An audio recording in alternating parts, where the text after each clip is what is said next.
नमस्कार, मी प्रशांत सोनार हिदगुज या कार्यक्रमात आपलं स्वागत. आज आपल्याकडे पाहुणे आले डॉक्टर गोपाळ कृष्ण बापूराव गावडे. हे पुण्यामधून आलेत. सर, आपलं स्वागत. गावडे सर हे पुणे येथील सिंहगड रोडवरील प्रसिद्ध सिटी फर्टिलिटी सेंटर या टेस्ट ट्यूब बेबी सेंटरचे डायरेक्टर आहेत आणि IVF कन्सल्टंट म्हणून देखील कार्यरत आहेत. तसंच सिंहगड रोडवरील Gurudatta diagnostic centre and annual health checkup क्लिनिकचे ते डायरेक्टर म्हणून देखील कार्यभार पाहतात. डॉक्टर गोपाळकृष्ण गावडे पुण्यातील अनेक मोठ्या रुग्णालयांमध्ये स्त्रीरोग आणि प्रसूती तज्ज्ञ म्हणून सेवा देखील पुरवतात. सामाजिक बांधिलकी जपत ते सरदार वल्लभभाई पटेल कॅन्टोन्मेंट हॉस्पिटल पुणे येथे गेल्या 8 वर्षांपासून मानद सेवा पुरवत आहेत. आजवर त्यांनी 5,000पेक्षा जास्त शस्त्रक्रिया या यशस्वीरित्या केलेल्या आहेत. दरवर्षी स्वातंत्र्यदिनी एका सैनिकाला आवश्यक असणारे बॅटल गिअर म्हणजेच assault rifle, bullet proof jacket, helmet, night vision goggles आणि इतर सामुग्री यासाठी लागणारी जवळपास 2 लाखांची रक्कम सैन्य दलास भेट देतात. आणि हेच अभियान इतरांनी चालवावं यासाठी जनजागृती देखील डॉक्टर करतायत. भरघोस यशाचा आनंददायी मार्ग दाखवणारे पुस्तक स्मार्टर सेल्फिश आणि वैद्यकीय प्रॅक्टिसमध्ये आलेले अनुभवांचे अनुभूती या 2 पुस्तकांचे ते लेखक सुद्धा आहेत. त्यांचं पुन्हा एकदा आपण स्वागत करूयात. आणि आज आपला महत्वाचा असा विषय आहे की गर्भनिरोधन कसं निवडावं आणि या संदर्भात आपण त्यांच्याशी चर्चा करूयात. सर, नमस्कार. नमस्कार. गर्भनिरोधनासारखा महत्वाचा विषय आहे, मुळात याची व्याख्या काय? गर्भनिरोधनाच्या शब्दामध्येच त्याचा अर्थ दडलेला आहे. गर्भ आणि निरोधन म्हणजे गर्भ राहण्यापासून एखाद्या स्त्रीला वाचवणं म्हणजे गर्भनिरोधन. तर ऍक्च्युली पाळी आल्यापासून पाळी जाईपर्यंत निसर्ग वेगवेगळ्या प्रकारे म्हणजे निसर्गाचा एक ऑर्केस्ट्रा चालू असतो, त्याला आम्ही रिप्रोडक्टिव्ह ऑर्केस्ट्रा म्हणतो. दर महिन्याला प्रेग्नन्सी राहावी असा निसर्गाचा प्रयत्न असतो. आणि आता जसं पॉप्युलेशन एक्सप्लोजन झालंय तसं आपल्याला आणि मुलांचं जगण्याचं प्रमाण जसं वाढलंय तसं 2 मुलं इनफ होऊन जात आहेत, 1 किंवा 2 मूल इनफ होऊन जात आहेत. त्याच्यामुळे गर्भनिरोधनाची खरी गरज भासायला लागली. आणि गर्भनिरोधन करताना नक्की काय करायला लागतं, तर त्याच्या काही स्टेप्स असतात की बीज तयार होतात. ती बीज त्यांची चुकामुक होऊ नये म्हणून ते एका वेळेला अवेलेबल असतात. पुरुष बीजांना गर्भाशयाच्या तोंडापासून फॅलोपियन ट्यूबच्या एंडपर्यंत जवळपास 15 सेंटीमीटरचा मार्ग पार करून जायला लागतो. आणि शेवटी तयार झालेला गर्भ गर्भाशयाच्या अस्तरामध्ये मूळ धरतो. या कुठल्याही स्टेपला अडथळा आणणारी जी पद्धत आहे ती गर्भनिरोधन पद्धत म्हणून वापरली जाते. आणि त्याचं जे काही वेगवेगळे प्रकार आहेत ते आपण डिस्कस करूच. पण गर्भनिरोधनाची गरज निर्माण होण्याचं जे मुख्य कारण आहे ते म्हणजे पूर्वी बालमृत्यू दर जास्त होता म्हणून मुलं जास्त होऊ द्यायला लागत होती. आता बालमृत्यू दरावरती वैद्यकशास्त्राने बऱ्यापैकी चांगला कंट्रोल मिळवलेला आहे. त्या उलट पॉप्युलेशन एक्सप्लोजन झालेलं आहे. बरोबर. तर त्याच्यावरती नियंत्रण ठेवण्यासाठी गर्भनिरोधन हा अतिशय महत्वाचा विषय आहे, फॅमिलीसाठी पण आणि राष्ट्रासाठी पण. एकंदरीतच सामाजिक, आर्थिक या सगळ्या शारीरिक विकास हे तिन्ही जर विकास जर साधायचे असतील तर अशा पद्धतीची गरज निर्माण होते. मग याचे प्रकार कुठले कुठले असतात? गर्भनिरोधनाचे 2 मुख्य प्रकार पडतात. एक कायमस्वरूपीचं गर्भनिरोधन असतं आणि एक तात्पुरतं गर्भनिरोधन असतं. ते एकदा तुमची फॅमिली कंप्लीट झाली की तुम्हाला परत मुलं नकोच आहेत असं तुमचं फॅमिलीने ठरवलं की कायमस्वरूपी गर्भनिरोधनाचे प्रकार वापरले जातात, ज्याला आम्ही नसबंदी म्हणतो. की पुरुषांमध्ये पुरुष बीज वाहून नेणारी नलिका किंवा स्त्रीमध्ये गर्भवाहक नलिका जी असते किंवा बीजवाहक नलिका पण म्हणतात तिला, फॅलोपियन ट्यूब, त्याचा एक साधारण 1-1.5 सेंटीमीटरचा भाग आम्ही कट करून टाकतो, दोन्ही एंड बांधून टाकतो, जेणेकरून पुरुष बीज आणि स्त्री बीज यांना भेटण्याचा मार्ग जो आहे तो बंद होईल. त्याला आम्ही परमनंट स्टरलायझेशन म्हणतो. ती परमनंट मेथड आहे. आणि जेव्हा तुम्हाला लग्न झालंय, तुम्हाला आता लगेच मूल नको आहे किंवा 1 मूल झालंय, तुम्हाला मध्ये गॅप हवा आहे, त्यासाठी जी मेथड वापरली जाते ती टेम्पररी मेथड असते. आणि तात्पुरती मेथड जी आहे त्याच्यामध्ये त्याचे आणखी 4 भाग पडतात तात्पुरत्या मेथडचे. पहिला जो महत्वाचा भाग आहे तो म्हणजे गर्भनिरोधक गोळी. ही सगळ्यांना माहिती आहे, गर्भनिरोधनासाठी गोळी वापरली जाते. दुसरं जे आहे ते म्हणजे कॉपर टी. कॉपर टी म्हणजे गर्भाशयामध्ये बसवली जाणारी तांबी. हा एक दुसरा महत्वाचा गर्भनिरोधनाचा प्रकार आहे. तिसरा जो प्रकार आहे तो म्हणजे निरोध, म्हणजे त्यालाच कॉन्डोम म्हटलं जातं. निरोध आणि चौथा महत्वाचा प्रकार आहे ती म्हणजे नैसर्गिक मेथड. त्याला आम्ही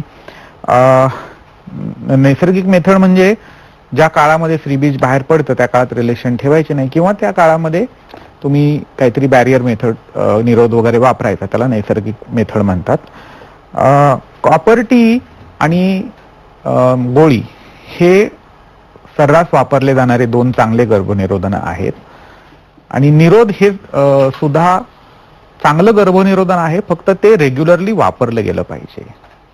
असे गर्भनिरोधनाचे प्रकार पडतात. आता गोळी काय करते? गोळी स्त्रीबीज तयार व्हायची प्रक्रिया थांबवते. कॉपर टी काय करते? तो गर्भ येतो, तो गर्भाला मूळ धरू देत नाही गर्भाशयाच्या अस्त्रामध्ये. कॉन्डोम्स किंवा निरोध काय करतो तर स्त्रीबीज आणि पुरुष बीज यांना भेटण्याची जी काही सोय केलेली असते निसर्गाने त्याच्यामध्ये अडथळा निर्माण करतो. आणि नैसर्गिक पद्धत आहे त्याच्यामध्ये आपण प्रयत्न असा करतो की ज्या वेळेला स्त्रीबीज बाहेर पडणार आहे त्यावेळेला पुरुष बीज तिथे हजर नको आहेत.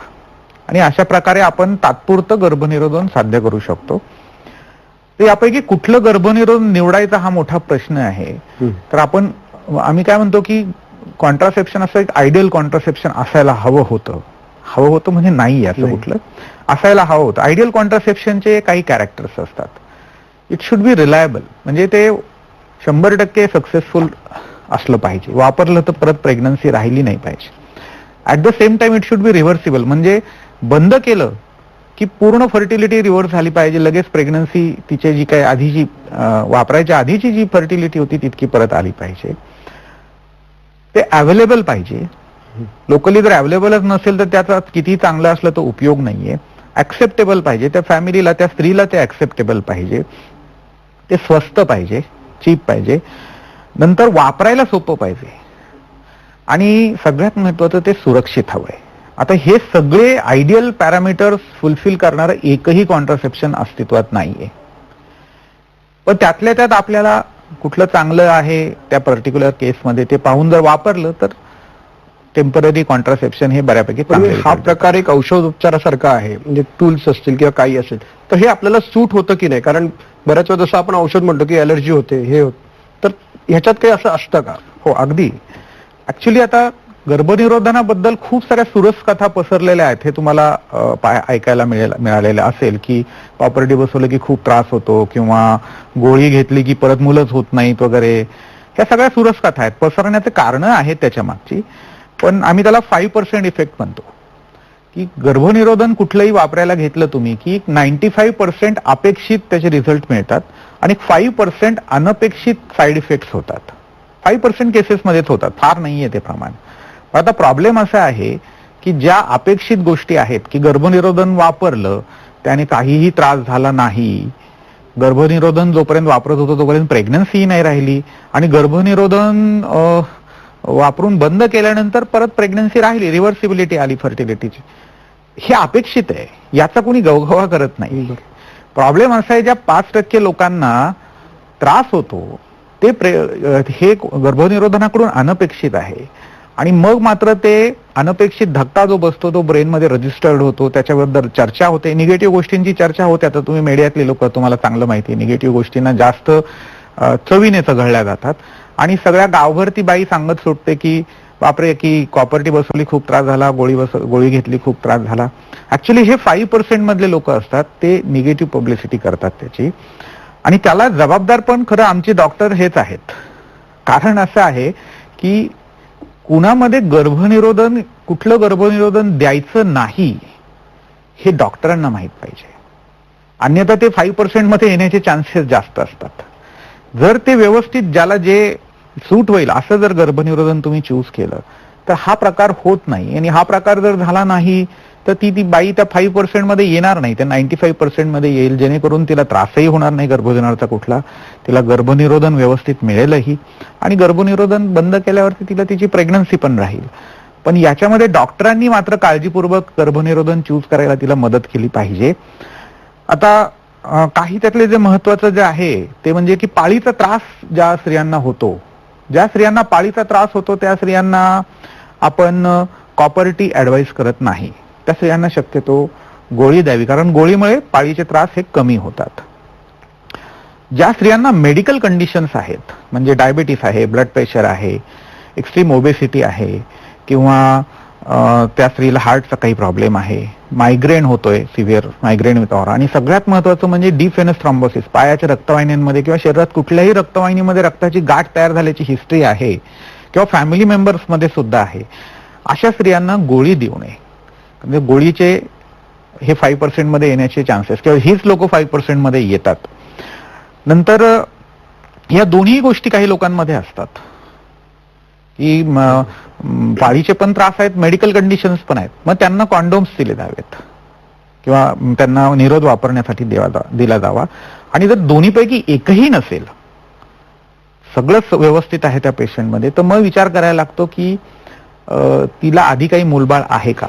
जर तिला आधी काही मूलबाळ नसेल तर त्या स्त्रीला आपण शक्यतो गर्भनिरोधक गोळी ऍडवाइस करतो.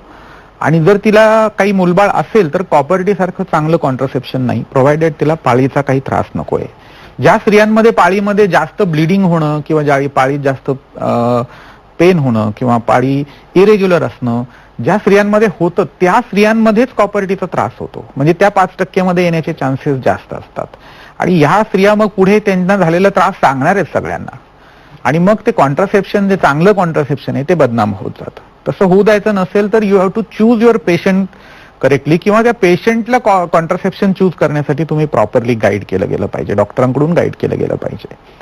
असं जर झालं तर युजली प्रॉब्लेम येत पण नाही. तुम्ही म्हणताय की गर्भनिरोधनाच्या या संदर्भातले सगळे उपचार हे डॉक्टरांनी किंवा डॉक्टरांनी द्यावे, पण मूळ अशा विषयाच्या संदर्भात डॉक्टरांचे सल्लेच घेतले जात नाहीत. प्रॉब्लेम तो त्याचा आहे. काय विपरीत परिणाम होऊ शकतो? आता सल्ले जर तुम्ही घेतले नाही, परस्पर जर तुम्ही औषधं घ्यायला लागलात, म्हणजे कॉपर्टीला तर डॉक्टरांकडे जायला लागतं बसवायला, पण गर्भनिरोधक गोळी ओव्हर द काउंटर अवेलेबल आहे, नंतर condoms over the counter available आहेत. सुदैवाने कॉन्डोमचा तसा काही मेडिकल कंडिशन असो किंवा काही असो तसा काही प्रॉब्लेम येत नाही. कॉन्डोमचा फक्त फेल्युअर रेट जास्त आहे. फेल्युअर रेट जवळपास 1600 वुमन इयर्स एवढा फेल्युअर रेट आहे.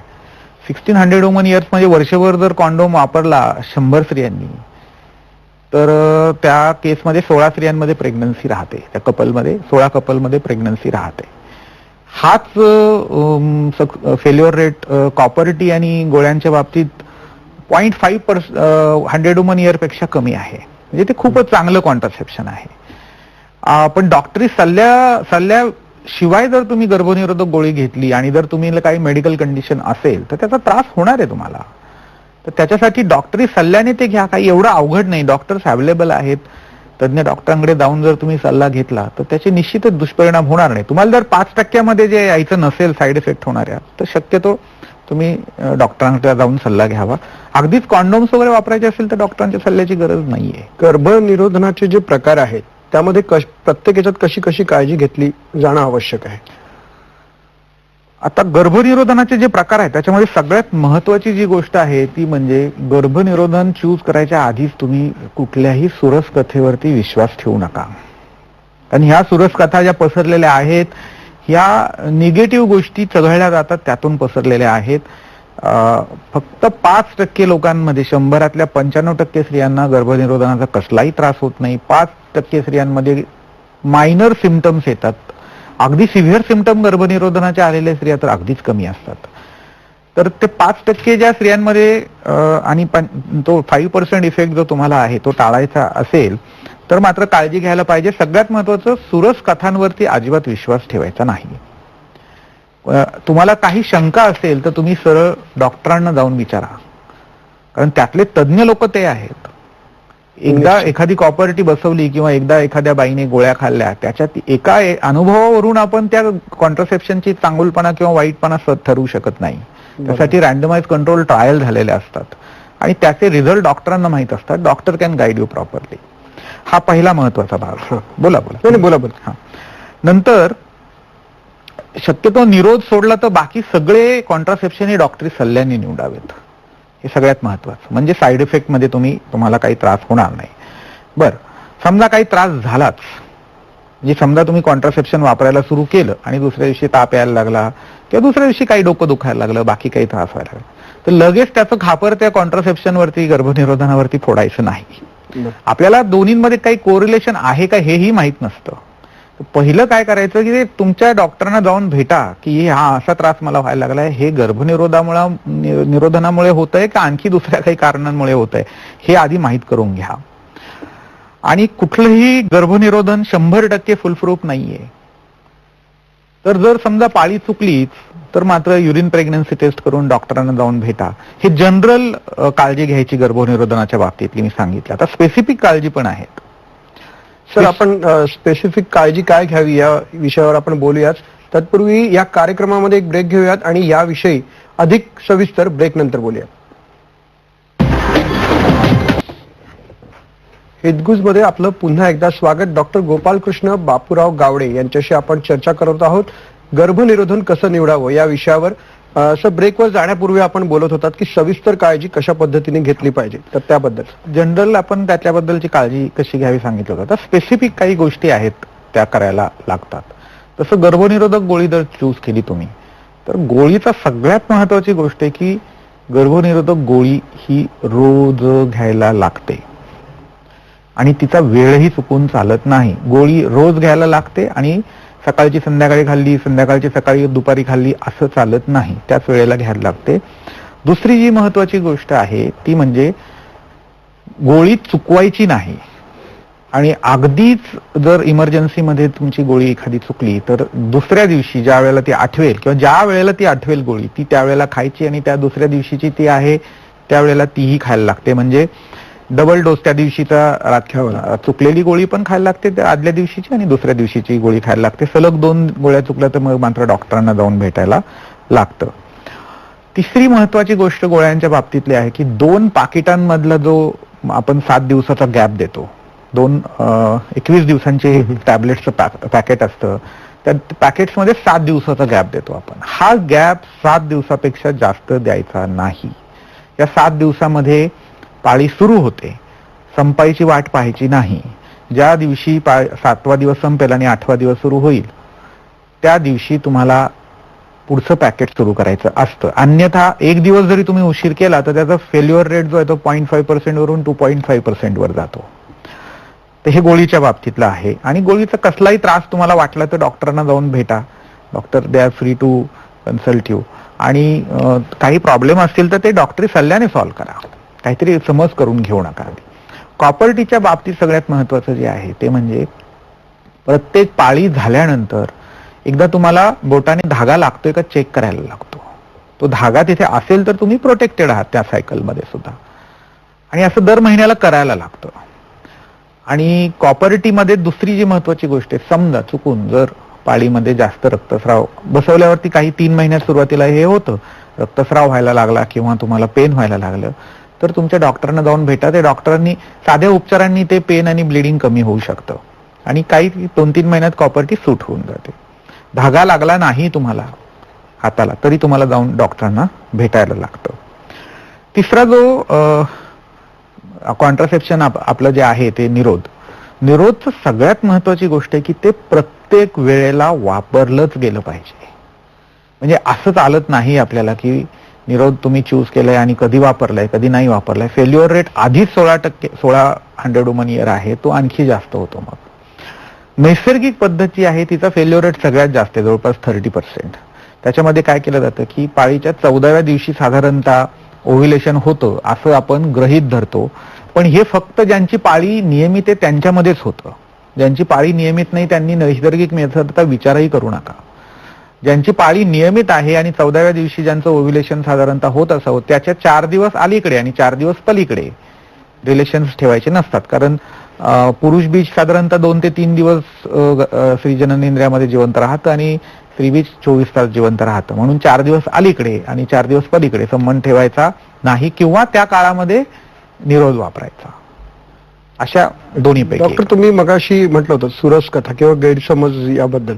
आपल्याकडे वेळ थोडी राहिली आहे, पण तरी एक सांगा की गोळ्यांच्या संदर्भात किंवा कॉपर्टीच्या संदर्भात प्रश्न असतात. म्हणजे आता गोळ्या घेतल्या म्हणजे आता मी कधीच आई होऊ शकणार नाही की काय, असं काही लोकांचं असतं.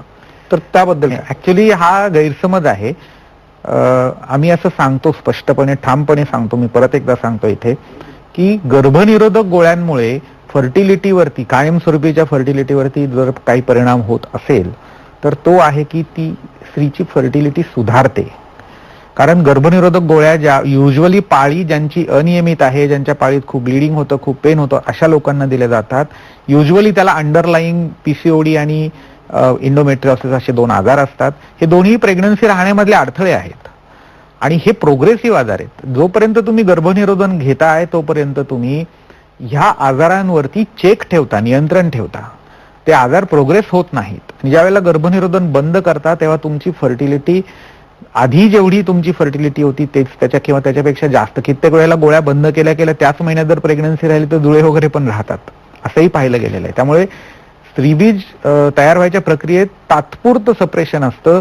गर्भनिरोधक गोळीने फर्टिलिटी सुधारते. फर्टिलिटी कधीही कमी होत नाही. त्यामुळे परत मला मुलं होणारच नाही हा अगदीच म्हणजे विरुद्ध असलेला समज आहे. गैरसमज पण नाही, विरुद्ध समज आहे.